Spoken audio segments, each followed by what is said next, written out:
6-6절 용접 이음의 강도 설계에 대해서 알아보도록 하겠습니다.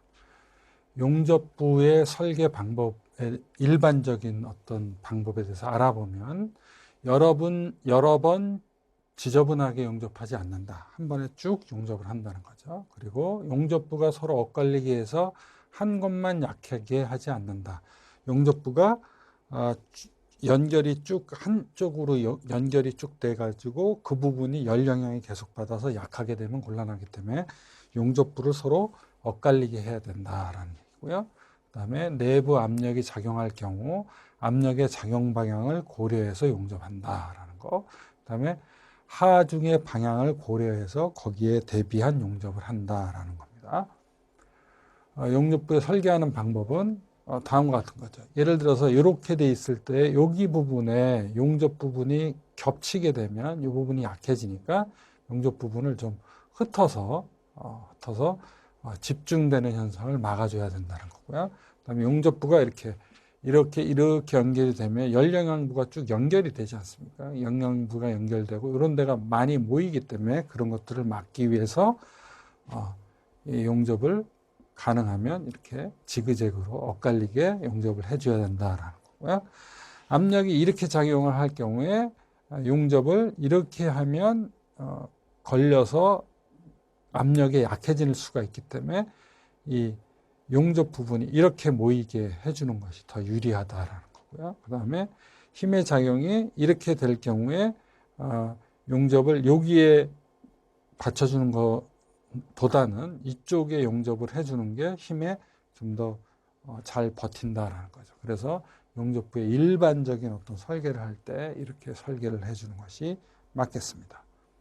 그리고 용접 이음의 강도 설계 계산을 어떻게 하냐 하는 건데, 이것은 용접부의 응력을 계산을 할 때 우리가 일반적인 응력 계산하는 강도 계산하는 것을 그대로 이용을 하면 된다는 거죠. 그래서 역시 고체역학, 재료역학의 그 강도 계산하는 것을 우리가 잘 이해를 해야 된다는 것이고요.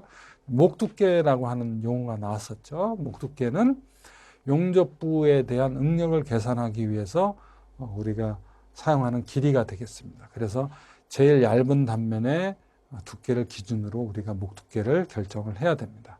그래서 목두께를 포함하는 단면에 대해서 우리가 계산을 해주고 목두께의 길이는 덧붙임을 제외한 길이로 우리가 계산을 해줘야 된다라는 겁니다.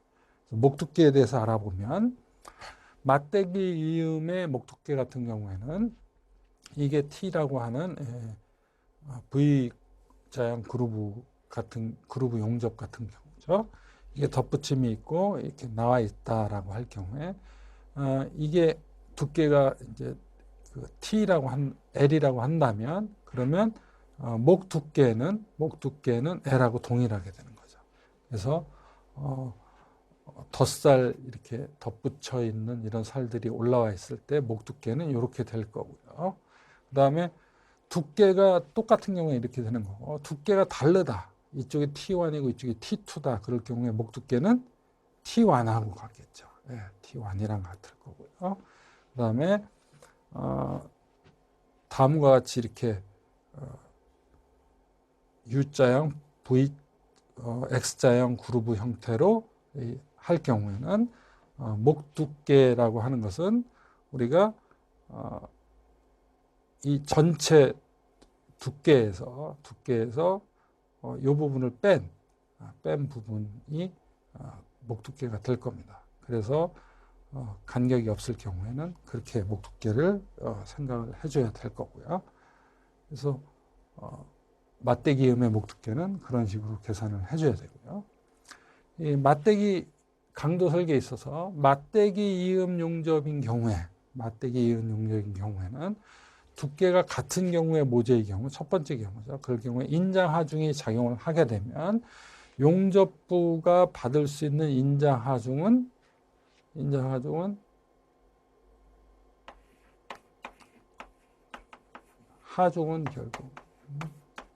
하중은 늘 응력 곱하기 면적이 될 테니까